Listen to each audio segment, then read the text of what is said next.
नमस्कार मेरे प्यारे साथियों, स्वागत है आप सभी का आपका अपना यूट्यूब चैनल जीटीएम क्लासेस में। दोस्तों आज की इस वीडियो में हम मैथ का आपको वीवीआई ऑब्जेक्टिव क्वेश्चन बताएंगे दोस्तों, जो 17 फरवरी 2022 को आने वाला प्रश्न है। ठीक है, 100% दोस्तों 100% यही पूछा जाएगा। ठीक है, इसलिए आप इस वीडियो में आप हमारे साथ शुरू से लेकर अंत तक बने रहिएगा। एक सेकंड भी दोस्तों इस वीडियो का आप स्किप नहीं कीजिएगा। ठीक है, प्रत्येक प्रश्न को दोस्तों काफ़ी बेसिक को ध्यान रखते हुए आपको शानदार तरीके से हम समझाएंगे कि एक बार में दोस्तों आपका माइंड में फिट हो जाएगा। ठीक है, बस आपको करना क्या है कि वीडियो को पूरी कंसंट्रेशन के साथ देखना है। ठीक है, तो आइए फिर हम वीडियो को जल्दी से स्टार्ट करते हैं। देखिए पहला प्रश्न, असंभव घटना की प्रायिकता कितनी होती है। दोस्तों ये प्रश्न आपके फाइनल बोर्ड परीक्षा के लिए काफी महत्वपूर्ण है। आपको बताना है कि असंभव घटना की प्रायिकता कितनी होती है। तो असंभव घटना की प्रायिकता दोस्तों 0 होती है, यानी कि 0 होती है। ठीक है, ऑप्शन नंबर यहाँ पे बी जो होगा हमारा बिल्कुल करेक्ट आंसर हो जाएगा। और दोस्तों आपको ये भी साथ में याद रखना है कि संभव घटना की प्रायिकता दोस्तों कितनी होती है, तो 1 होती है। ठीक है, आपको इसको ध्यान में रखना है। आइए अगला प्रश्न हम देख लेते हैं। दूसरा नंबर, वृत्त पर कितनी स्पर्श रेखा खींची जा सकती है। दोस्तों आपको ये प्रश्न बताना है कि वृत्त पर कितनी स्पर्श रेखा खींची जा सकती है। देखिए इस तरह से वृत्त है, इस पर दोस्तों स्पर्श रेखा इस तरह से अच्छा से खींचिए, एकदम इस तरह से ऐसे खींचिए। ठीक है, और यहाँ से इस तरह से और हम खींच लेते हैं। ये दोस्तों वृत्त पर स्पर्श रेखा है, और स्पर्श रेखा कितनी खींची जा सकती है, तो अनंत इस तरह से खींची जा सकती है। ठीक है, तो ऑप्शन नंबर यहाँ पे जो डी होगा दोस्तों हमारा बिल्कुल करेक्ट आंसर हो जाएगा। ठीक है, आइए नेक्स्ट प्रश्न हम देख लेते हैं। तीसरा नंबर, द्विघात बहुपद का व्यापक रूप क्या होता है। काफी महत्वपूर्ण प्रश्न है दोस्तों आपके बोर्ड एग्जाम के लिए। आपको बताना है कि द्विघात बहुपद का व्यापक रूप क्या होता है, तो याद रखिएगा कि ax²। ठीक है, प्लस में दोस्तों क्या होता है bx, प्लस में दोस्तों c होता है। ये दोस्तों द्विघात बहुपद का व्यापक रूप होता है। ठीक है, जो कि देखिए ऑप्शन नंबर ए में दिया ax² प्लस में bx प्लस में c, तो ऑप्शन नंबर ए दोस्तों हमारा यहाँ पे बिल्कुल करेक्ट आंसर हो जाएगा। आइए अगला प्रश्न हम देख लेते हैं। चौथा नंबर, समांतर श्रेणी 10,7,4 ... का 30वां पद बराबर है। आपको दोस्तों ये समांतर श्रेणी दिया हुआ है और आपको 30वां पद आपको इसमें से निकालना है। ठीक है, देखिए एक फार्मूला होता है, आपको याद रखना होगा कि tn बराबर फार्मूला होता है दोस्तों a प्लस n-1 और इंटू में क्या होता है d। ये दोस्तों tn बराबर फार्मूला होता है। और आपको दोस्तों यहाँ पर 30वां पद बराबर होगा, यानी कि आपको 30वां पद दोस्तों निकालना है। दोस्तों आपको t30 निकालना है। ठीक है, तो t30 देखिए यहाँ से निकालते हैं। प्रथम पद हमारा कितना, a मतलब होता है दोस्तों प्रथम पद। ठीक है, तो प्रथम पद हमारा कितना दिया हुआ, 10 दिया हुआ है, तो यहाँ पे हम 10 लिख देंगे। ठीक है, प्लस लिखेंगे।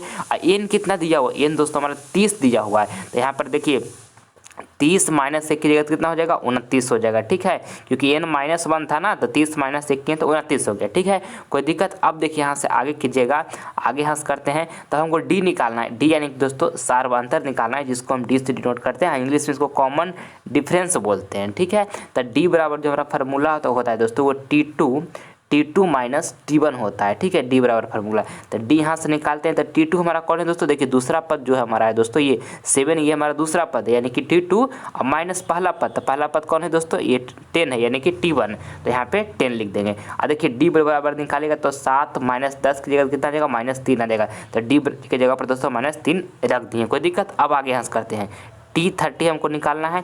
यहाँ पे रखते हैं 10 प्लस, और यहाँ से देखिए गुना कीजिएगा दोस्तों, तो यहाँ से आपको गुना करके आ जाएगा माइनस, दोस्तों माइनस में आ जाएगा 87 आ जाएगा। यहाँ से गुना कर लीजिएगा तो ठीक है, यहाँ 9 3 27 हो जाएगा, और यहाँ पर 3 दूनी के 6 6 2 8 हो जाएगा। ठीक है, यानी कि दोस्तों T30 बराबर आप यहाँ से निकालिएगा तो कितना आ जाएगा दोस्तों हमारा, यहाँ से देखिए घटा लीजिएगा, तो इसमें से आपको आ जाएगा -77 आ जाएगा। ठीक है, यानी कि दोस्तों हमारे यहाँ से 30वां पद जो निकल कर आया वो कितना आया, -77, जो कि ऑप्शन नंबर सी में दिया हुआ है। ठीक है, तो ऑप्शन नंबर सी दोस्तों हमारा बिल्कुल करेक्ट आंसर हो गया। आई होप आपको ये प्रश्न समझ में आ चुका होगा।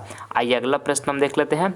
5वां नंबर, 12 मीटर ऊंचे खंभे की जमीन पर पड़ रही छाया की लंबाई 4 × √3 है, तो सूर्य का उन्नयन कौन है।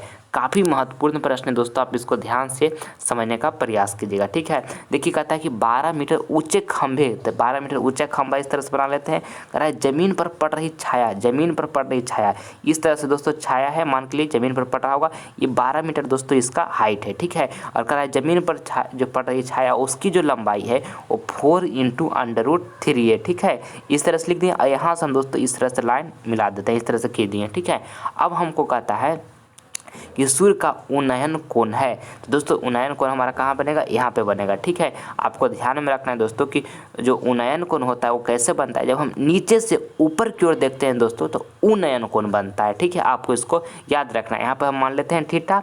ठीक है, तो हमको थीटा दोस्तों यहाँ से ज्ञात करना है। उन्नयन कोण हमारा यहीं पे बना और थीटा जो हमको यहाँ से दोस्तों ज्ञात करेंगे तो हमको सूर्य का उन्नयन कोण ज्ञात हो जाएगा। ठीक है, तो देखिए यहाँ से हम ज्ञात करते हैं। अब देखिए tan थीटा बराबर दोस्तों, tan थीटा बराबर फार्मूला क्या होता है, तो tan थीटा बराबर फार्मूला जो होता है P/B होता है। ठीक है, और देखिए यहाँ से लिखते हैं tan थीटा के बाद लिखने के बाद यहाँ से हम लिखेंगे कि देखिए हमारा P जो है दोस्तों, P कितना दिया हो, 12 दिया हो दोस्तों परपेंडिकुलर। हमारा B कितना है दोस्तों, तो B जो हमारा है 4 × √3 है। ठीक है, कोई दिक्कत। अब यहाँ से आगे लिखेंगे tan थीटा लिखेंगे और देखिए यहाँ से काटेंगे 4 से तो 4 तिया के 12 हो जाएगा और यहाँ से 3 से काटेंगे दोस्तों तो कितना हो जाएगा, यहाँ से काटिएगा आप इसको तो यहाँ पे आपको बचेगा √3 केवल बचेगा। ठीक है, अब आगे यहाँ से करेंगे तो यहाँ पे √3 आ गया। अब यहाँ से आगे कीजिए। अब देखिए थीटा का मान दोस्तों यहाँ पर कितना डिग्री हम रखें कि जो बराबर में √3 दिया वो सेटिस्फाइड कर जाए। तो देखिए अगर जो 60 डिग्री हम रख देते हैं दोस्तों तो tan 60 डिग्री का मान कितना होता है, √3 होता है। यानी कि दोस्तों यहाँ पे जो हमारा थीटा बराबर होगा कितना होगा, 60 डिग्री होगा, जो कि देखिए ऑप्शन नंबर ए में दिया हुआ है। तो ऑप्शन नंबर ए दोस्तों हमारा बिल्कुल करेक्ट आंसर हो गया। ठीक है, आई होप आपको ये प्रश्न अच्छे तरीके से समझ में आ चुका होगा। आइए अगला प्रश्न हम देखते हैं 6 नंबर। कहता है बाई अक्ष को क्या कहते हैं। ऑप्शन ए में लिखा है भुज, बी में लिखा है कोटि, सी में लिखा है मूल बिंदु और डी में लिखा है कोई नहीं। तो दोस्तों आपको ये 6ठा नंबर प्रश्न में बताना है कि बाई अक्ष को क्या कहते हैं। तो बाई अक्ष को दोस्तों कोटि कहते हैं। ठीक है, ऑप्शन नंबर यहाँ पे जो बी होगा हमारा बिल्कुल करेक्ट आंसर हो जाएगा। ठीक है, और एक्स अक्ष को दोस्तों क्या कहते हैं, तो एक्स अक्ष को भुज कहते हैं। ठीक है, ये भी आपको साथ में याद रखना है। और दोस्तों मूल बिंदु का जो निर्देशांक होता है वो कितना होता है, तो 0,0 होता है। ये भी आपको क्या करना है, साथ में याद रखना है। आइए अगला प्रश्न हम देख लेते हैं 7 नंबर। यदि दो समरूप त्रिभुजों की संगत भुजाओं में 3:4 का अनुपात है तो उनके परिमापों का अनुपात है। दोस्तों काफ़ी महत्वपूर्ण प्रश्न है आपके बोर्ड एग्जाम के लिए, ध्यान से आप इसको समझिएगा। जब दोस्तों दो त्रिभुज दोस्तों समरूप होंगे, ठीक है, और उनके संगत भुजाओं का अनुपात दिया हुआ रहेगा और उनके परिमापों का जब अनुपात पूछेगा दोस्तों तो आपको क्या करना है कि जो दो त्रिभुज समरूप होंगे और उनके संगत भुजा का अनुपात दिया हुआ रहेगा, तो जो भुजा का अनुपात दिया हुआ रहेगा दोस्तों वही दोस्तों उनके परिमापों का अनुपात भी हो जाता है। तो 3:4 ही दोस्तों इनके परिमाप का अनुपात होगा। ठीक है, आपको इसको ध्यान में रखना है। तो ऑप्शन नंबर ए जो होगा हमारा बिल्कुल करेक्ट आंसर हो जाएगा। ठीक है, आइए अगला प्रश्न हम देख लेते हैं 8 नंबर प्रश्न जो हमारा है दोस्तों, आपको इसमें बताना है कि cos 90 डिग्री माइनस थीटा बराबर होगा। तो cos 90 माइनस थीटा बराबर दोस्तों क्या होता है, साइन थीटा होता है। आपको इसको याद रखना है, फार्मूला है। ऑप्शन नंबर सी जो होगा हमारा बिल्कुल करेक्ट आंसर हो जाएगा। आइए अगला प्रश्न हम देख लेते हैं 9 नंबर। यदि अर्धवृत्त का व्यास 14 सेंटीमीटर है तो अर्धवृत्त की परिधि होगी। काफ़ी महत्वपूर्ण प्रश्न है आपके बोर्ड एग्जाम के लिए, ध्यान को समझिएगा। पूरे बेसिक से आपको समझाता हूँ। देखिए दोस्तों पहले वृत्त इस तरह से होता है और वृत्त का जो हमारा परिधि होता है वो क्या होता है, तो वृत्त का परिधि 2πr होता है। ठीक है, कोई दिक्कत। अब यहाँ से अर्धवृत्त का है तो अर्धवृत्त बनाएंगे तो इस तरह से दोस्तों हमारा अर्धवृत्त बनेगा और हमारा वृत्त का परिधि क्या हो रहा है दोस्तों, 2πr हो रहा है। ये वृत्त का परिधि हो रहा है ना। अब अर्धवृत्त यानी कि आधा करना होगा तो आधा करेंगे तो 2 से 2 कैंसिल हो जाएगा। अब देखिए दोस्तों यहाँ से लेकर यहाँ तक एक रेडियस है और यहाँ से लेकर वहाँ तक दोस्तों एक रेडियस है। ठीक है, तो यहाँ पर r + r कितना हो जाएगा, 2r हो जाएगा। यानी कि दोस्तों यहाँ से हमको निकल कर आ गया कि अर्धवृत्त का जो दोस्तों हमारा परिधि होगा, अर्धवृत्त का परिधि वो कितना हो जाएगा, देखिए आपको बताते हैं πr प्लस में 2r होगा दोस्तों। अभी आपको बताएं हम निकाल के अच्छे तरीके से समझा के, अर्धवृत्त का परिधि क्या होगा, πr प्लस में 2r होगा। अब देखिए अर्धवृत्त का दोस्तों व्यास हमको यानी कि डायमीटर दोस्तों, डायमीटर 14 सेंटीमीटर दिया हुआ है। तो यहाँ से रेडियस व्यास का दोस्तों आधा जो होता है रेडियस होता है, तो रेडियस कितना हो जाएगा, 7 हो जाएगा। तो अब देखिए यहाँ से हम इसको निकाल लेते हैं अर्धवृत्त का परिधि। तो परिधि निकालेंगे तो यहाँ पे पाई का मान कितना हो जाएगा दोस्तों, 22/7 हो जाएगा। हमारा r कितना है दोस्तों, r 7 है तो यहाँ पे 7 लिखेंगे और प्लस यहाँ पे 2 लिखेंगे और r कितना है, r 7 है तो यहाँ पे 7 लिख देंगे, कोई दिक्कत। अब देखिए 7 से 7 कैंसिल हो जाएगा, यहाँ पे 22 बचेगा प्लस में यहाँ पर दोस्तों गुना कीजिएगा तो कितना हो जाएगा, यहाँ 7 दूनी के 14 हो जाएगा। ठीक है, यहाँ से जोड़ लीजिएगा 22 + 14 कीजिएगा दोस्तों तो कितना आएगा, 36 सेंटीमीटर आ जाएगा, जो कि हमारा बिल्कुल राइट आंसर यहाँ पे होगा दोस्तों। ऑप्शन नंबर जो सी होगा दोस्तों, ऑप्शन नंबर सी हमारा बिल्कुल करेक्ट आंसर हो गया। ठीक है, आइए नेक्स्ट प्रश्न अब हम देख लेते हैं 10 नंबर। और दोस्तों ये सभी प्रश्न जो आपको हम बता रहे हैं आपके 2022 बोर्ड एग्जाम के लिए काफ़ी महत्वपूर्ण है, इसलिए एक भी प्रश्न को आप स्किप नहीं कीजिएगा दोस्तों। प्रत्येक प्रश्न को आपको मैं बेसिक को ध्यान रखते हुए अच्छी तरीके से समझाऊंगा कि एक बार में दोस्तों आपका माइंड में सेट हो जाएगा। ठीक है, बस आपको करना क्या है, वीडियो को पूरी कॉन्सेंट्रेशन के साथ देखना है। ठीक है, बहुत से प्रश्न दोस्तों इसमें से आपके फाइनल बोर्ड पर जाएगा पेपर में हूबहू लड़ेगा दोस्तों, ये मेरा 100% गारंटी है, इसलिए वीडियो को आप पूरी कॉन्सेंट्रेशन के साथ देखिएगा। ठीक है,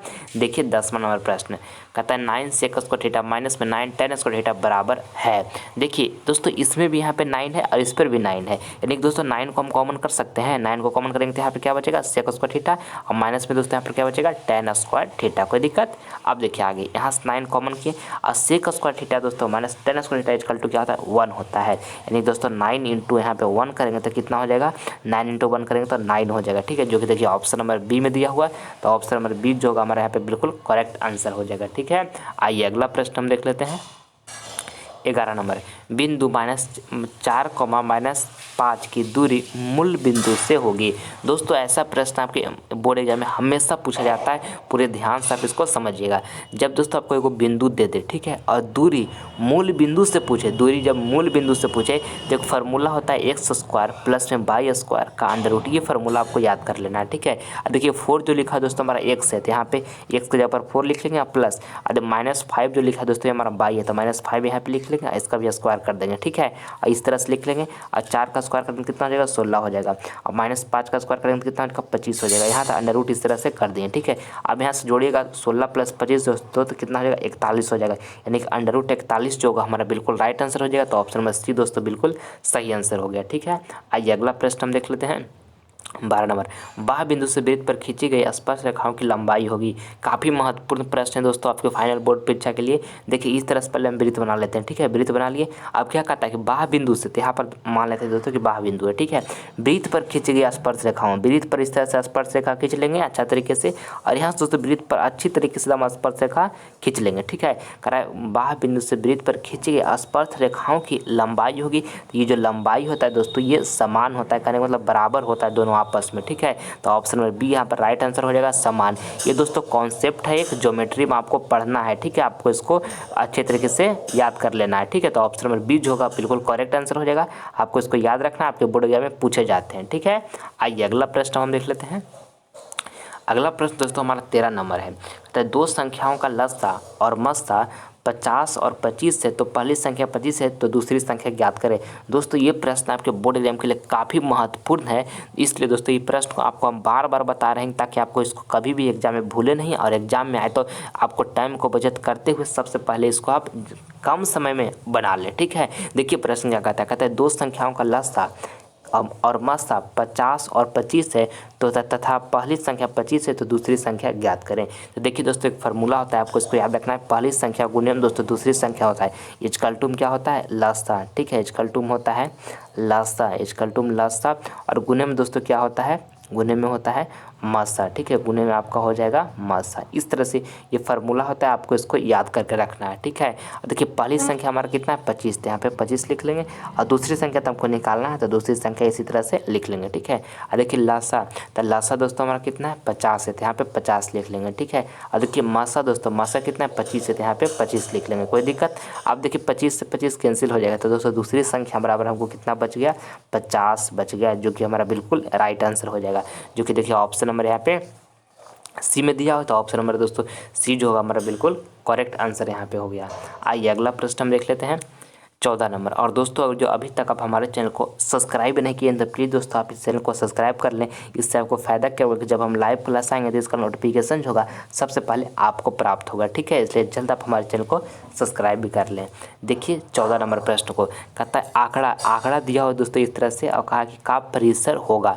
तो देखिए दोस्तों जब भी आपको एक आंकड़ा दिया हो रहा है और इसका आपको परिसर निकालने के लिए कहे कि परिसर क्या होगा, तो आपको क्या करना है उच्च सीमा माइनस निम्न सीमा कर देना है। यानी कि दोस्तों उच्च सीमा करने का मतलब सबसे बड़ी संख्या और माइनस निम्न सीमा करने का मतलब सबसे छोटी संख्या। तो सबसे छोटी संख्या कितना है 9 है, तो दोस्तों यहाँ से घटा लेंगे 30 माइनस दोस्तों 9 करेंगे तो कितना आ जाएगा, 21 आ जाएगा। यही दोस्तों हमारा प्रेशर हो गया। ठीक है, तो ऑप्शन नंबर यहाँ पे बी जो होगा हमारा बिल्कुल राइट आंसर हो जाएगा। जब भी दोस्तों आपको प्रेशर निकालने के लिए कहे तो आपको क्या करना है, उच्च सीमा माइनस निम्न सीमा कर देना है, वही दोस्तों आपका प्रेशर हो जाएगा। तो उच्च सीमा कितना था, 30 था, निम्न सीमा कितना था, यहाँ पे आंकड़ा में जो दिया हुआ था निम्न सीमा कितना 9 था, तो 30 माइनस 9 करेंगे तो 21 आएगा ना। तो ऑप्शन नंबर बी जो होगा हमारा बिल्कुल करेक्ट हो गया। ठीक है, आइए अगला प्रश्न हम देख लेते हैं 15 नंबर।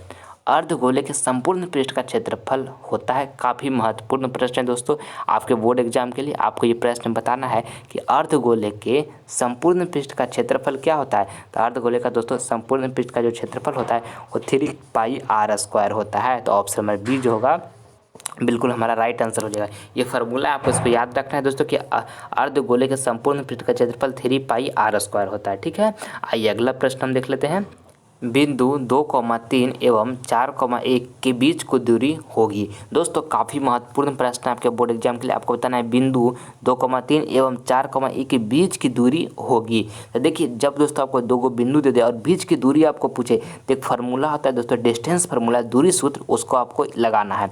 क्या होता है दूरी सूत्र, x2 दोस्तों माइनस में होता है x2 माइनस x1 का होल स्क्वायर, और प्लस में होता है दोस्तों y2 माइनस y1 का होल स्क्वायर। ठीक है, और इसका दोस्तों अंडर रूट होता है, ये आपको ध्यान में रखना है। ठीक है, अब देखिए x2 क्या है दोस्तों, 4 जो लिखा हुआ है हमारा x2 है, तो यहाँ पर 4 लिख लेंगे, और x1 दोस्तों x1 क्या है, 2 जो लिखा है दोस्तों 2 हमारा ये x1 है, इस तरह से यहाँ पर लिख लेंगे। और प्लस देखिए y2 दोस्तों y2 हमारा कितना है 1 है, तो यहाँ पे 1 लिख लेंगे, और y1 दोस्तों y1 हमारा 3 है, तो y1 यहाँ पे 3 लिख लेंगे। और जिस तरह से स्क्वायर लिखा हुआ है उसी तरह से हम स्क्वायर चढ़ा दिए, कोई दिक्कत, और अंडर रूट भी चढ़ा दिए, कोई दिक्कत। अब यहाँ से आगे देखिए 4 माइनस 2 की जगह कितना हो जाएगा, 2 हो जाएगा। हाँ, यहाँ पर प्लस में अंडर, यहाँ पर स्क्वायर इस तरह से लिख दिया, प्लस यहाँ पे लिखेंगे, और देखिए 1 माइनस 3 करेंगे दोस्तों कितना हो जाएगा, -2 हो जाएगा। इस तरह से स्क्वायर है तो स्क्वायर यहाँ पे चढ़ा दिए, कोई दिक्कत। अब आगे देखिए 2 का स्क्वायर करेंगे कितना हो जाएगा, 4 हो जाएगा। अब -2 का स्क्वायर करेंगे दोस्तों कितना हो जाएगा, 4 हो जाएगा। इस तरह से अंडर रूट इसी तरह से रहने दिए। ठीक है, 4 + 4 कितना हो जाएगा, 8 हो जाएगा, यानी कि अंडर रूट 8। तो दोस्तों अंडर रूट 8 को हम इस तरह से लिख सकते हैं 2 × अंडर रूट 2, तो यही दोस्तों हमारा बिल्कुल राइट आंसर हो जाएगा, जो कि ऑप्शन नंबर ए में दिया हुआ है। तो ऑप्शन नंबर ए दोस्तों हमारा बिल्कुल यहाँ पे सही आंसर हो गया। ठीक है, आइए नेक्स्ट प्रश्न हम देख लेते हैं 17 नंबर। और दोस्तों अब जो है आपके पास समय कम बचा है, इसलिए 1 मिनट भी समय दोस्तों आप बर्बाद नहीं कीजिए, पूरी लगन और जोश के साथ पढ़ाई कीजिए। अगर जो आपका सपना है कि मुझे 480 प्लस मार्क्स फाइनल बोर्ड परीक्षा 2022 में लाना है, तो आज दोस्तों आपको दिन रात मेहनत करना होगा। ठीक है, क्योंकि बाबू एक बात को हमेशा अपने जीवन में याद रखिए। ठीक है, कि जो समय बीत जाता है वो कभी भी आपके लाइफ में दोबारा लौटकर नहीं आता है। ठीक है, एक बार अगर जो आपके हाथ से ये 2022 बोर्ड एग्जाम चला गया तो फिर आपका जीवन में कभी भी ये 2022 बोर्ड एग्जाम दोस्तों लौट कर नहीं आएगा। ठीक है, इसलिए आपके पास जितना एनर्जी है, जितना जोश है, जितना जुनून है, उसको झोंक दीजिए, दिन रात पढ़ाई कीजिए और 480 प्लस मार्क्स हर हालत में प्राप्त कीजिए। ठीक है, आसपास के लोग आपके बारे में क्या कह रहे हैं वो मायने नहीं रखता है, आप अपने आप के बारे में क्या सोचते हैं ये मायने रखता है। ठीक है, और जो लोग आसपास के बारे में दोस्तों जितना आज तक आपके बारे में भला बुरा आपके बारे में निगेटिव सोचते आया है, यही वक्त है दोस्त कि आप दिन रात मेहनत करके एक अच्छा अंक प्राप्त कीजिए, जिससे उन सभी जो आपके बारे में गलत सोचते थे उन सभी का दोस्तों नज़रिया बदल जाए आपका देखने का। ठीक है, इतना मेहनत कीजिए कि 480 प्लस मार्क्स प्राप्त कीजिए और दोस्तों अपने गांव मोहल्लों में अपना नाम रोशन कीजिए। ठीक है, अपना माता पिता का दोस्तों नाम को ऊंचा कीजिए। ठीक है, और पूरी लगन और जोश के साथ पढ़ाई कीजिए, समय को बर्बादी नहीं कीजिएगा बाबू। ठीक है, अगर जो और अदर सब्जेक्ट का आपको तैयारी नहीं हुआ तो हमारे डिस्क्रिप्शन में जाइए, वहाँ पर सारे सब्जेक्ट का दोस्तों प्लेलिस्ट का लिंक मिलेगा, उसमें काफ़ी महत्वपूर्ण प्रश्न का हम कवर किए हैं। ठीक है, अब मैथ का सब्जेक्टिव क्वेश्चन दोस्तों उसमें डिस्क्रिप्शन में लिंक दिया हुआ है, वहाँ पर जाकर आप देख सकते हैं। साइंस का भी सब्जेक्टिव क्वेश्चन मिलेगा भाई दोस्तों, जो भी आपको इच्छा करे उसको आप जाकर देख सकते हैं। ठीक है, डिस्क्रिप्शन में लिंक दिया हुआ है। वो 2022 बोर्ड एग्जाम के लिए दोस्तों काफ़ी महत्वपूर्ण प्रश्न को हम उसमें कवर किए हैं। ठीक है, देखते हैं अब हम 17 नंबर प्रश्न को। कहता है एपी के क्रमागत पदों के अंतर को क्या कहते हैं। दोस्तों आपको ये प्रश्न बताना कि एपी के क्रमागत पदों के अंतर को क्या कहते हैं, तो सार्व अंतर कहते हैं दोस्तों। ठीक है, जिसको हम डी से डिनोट करते हैं, सार्व अंतर कहते हैं। ठीक है, इंग्लिश में इसको कॉमन डिफरेंस बोलते हैं। तो डी बराबर फॉर्मूला क्या होता है आपको पहले भी बताएं, T2 माइनस दोस्तों T1 होता है, यानी कि दूसरा पद माइनस पहला पद दोस्तों डी बराबर फॉर्मूला होता है, उसी को हम सार्व अंतर बोलते हैं। इंग्लिश में कॉमन डिफरेंस बोलते हैं, जिसको हम डी से डिनोट करते हैं। ठीक है, आपको इसको ध्यान में रखना है। आइए अगला प्रश्न प्रश्न हम देखते हैं 18 नंबर प्रश्न। तो वृत्त का क्षेत्रफल का सूत्र क्या होता है? दोस्तों वृत्त का क्षेत्रफल का सूत्र क्या होता है? तो पाई आर स्क्वायर होता है। ठीक है, ऑप्शन में दोस्तों यहाँ पे जो बी होगा हमारा बिल्कुल राइट आंसर हो जाएगा। और दोस्तों वृत्त का परिधि का सूत्र क्या होता है? वृत्त का परिधि का सूत्र दोस्तों 2 पाई आर होता है। आपको इसको याद रखना कि वृत्त का परिधि क्या होता है, तो 2 पाई आर होता है। आइए अगला प्रश्न हम देख लेते हैं 19 नंबर। cos π/3 का मान होगा। काफ़ी महत्वपूर्ण प्रश्न है दोस्तों, ऐसा प्रश्न आपके बोर्ड एग्जाम में हमेशा 1-2 पूछ देता है। ठीक है, ध्यान से आप इसको समझिएगा। देखिए π/3 लिखा हुआ है, तो पाई का मान दोस्तों डिग्री में कितना होता है? 180 डिग्री। तो 180 डिग्री लिख देंगे और बाई में 3, तो बाई में यहाँ पे 3 लिख देंगे, कोई दिक्कत। अब यहाँ से काटेगा तो 3 छक 18, कितना टाइम में कटेगा? 6, यानी कि π/3 के बराबर दोस्तों हमारा कितना आ गया? 60 डिग्री आ गया। ठीक है, कोई दिक्कत। अब देखिए तो यहाँ पर लिख लेंगे cos और π/3 की जगह पर दोस्तों हम 60 डिग्री लिख देंगे। तो cos 60 डिग्री का दोस्तों हमारा मान कितना हो जाएगा? 1/2 हो जाएगा। ठीक है, हमारा राइट आंसर दोस्तों ऑप्शन नंबर ए हो गया। ऑप्शन नंबर ए जो होगा हमारा बिल्कुल राइट आंसर हो गया। ठीक है, आइए अगला प्रश्न हम देख लेते हैं। अगला प्रश्न दोस्तों हमारा यहाँ पे 20 नंबर है। इसमें आपको बताना है कि निम्न में से कौन सा परिमेय है। दोस्तों आप इसको पहले समझिएगा अच्छे तरीके से। ठीक है, परिमेय संख्या दोस्तों हम किसे कहते हैं? तो वैसा संख्या जिसको हम p/q के रूप में दोस्तों लिख सकते हैं, उससे दोस्तों हम परिमेय संख्या बोलते हैं। ठीक है, और जिसको दोस्तों हम p/q के रूप में नहीं लिख सकते हैं, उसे हम अपरिमेय संख्या बोलते हैं। ये आपको ध्यान में रखना है। ठीक है, देखिए ऑप्शन ए में तो लिखा हुआ दोस्तों पाई दोस्तों एक अपरिमेय संख्या है, इसको आपको ध्यान में रखना है। बहुत सारे विद्यार्थी दोस्तों इसमें कंफ्यूज कर जाते हैं कि पाई कौन सी संख्या है, तो आपको हमेशा के लिए दोस्तों याद कर लेना है कि पाई जो है दोस्तों एक अपरिमेय संख्या है। ठीक है, और देखिए ऑप्शन नंबर बी में लिखा हुआ √7, तो √7 को दोस्तों हम p/q के रूप में नहीं लिख सकते हैं। ठीक है, तो √7 जो है दोस्तों एक हमारा अपरिमेय संख्या है। ठीक है, और देखिए यहाँ पे ध्यान में रखिएगा कि जो लिखा हुआ ऑप्शन नंबर डी में दोस्तों 3 × √3 या बाई में लिखा हुआ √3, इसको भी दोस्तों हम p/q के रूप में नहीं लिख सकते।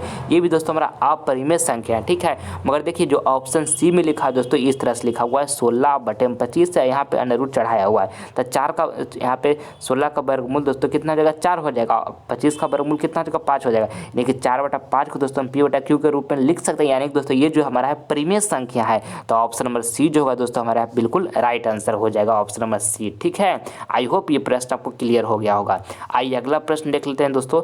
अगला प्रश्न जो है आपका HW का प्रश्न है। ठीक है, ये प्रश्न हम आपको होमवर्क में दे रहे हैं, इसका सारे विद्यार्थी जवाब इसका कमेंट बॉक्स में दीजिएगा। ठीक है, अभी इसको हम बताए हैं, सारे विद्यार्थी का जो है इसका जवाब बिल्कुल सही आना चाहिए। ठीक है, देखिए आपको क्या बताना है कि √5 एक संख्या है। √5 जो है दोस्तों एक संख्या है, क्या परिमेय है या अपरिमेय है या पूर्णांक है या तो प्राकृत है? तो जो ऑप्शन इसमें आपको सही लगे सारे विद्यार्थी कमेंट बॉक्स में जाकर जवाब दीजिएगा। आप सभी विद्यार्थी का हम रिप्लाई जरूर देंगे। ठीक है, मैं उम्मीद करता हूं दोस्तों कि वीडियो आपको पसंद आएगा। तो प्लीज़ आप इस वीडियो को लाइक करें, अपने दोस्तों के पास इस वीडियो को शेयर करें, और अगर जो अभी तक आप हमारे चैनल पर नए हैं तो आप इसे सब्सक्राइब कर लें, ताकि आने वाला वीडियो जो नोटिफिकेशन होगा उससे आप मिस ना कर सके। ठीक है, मिलते हैं दोस्तों आपसे अगले वीडियो में। तब तक मन लगाकर पढ़ाई करते रहिएगा, समय को बर्बादी नहीं कीजिएगा बाबू, क्योंकि एक बार समय जो बीत जाता है वो जीवन में कभी वापस नहीं आता है। ठीक है, जय हिंद, जय भारत।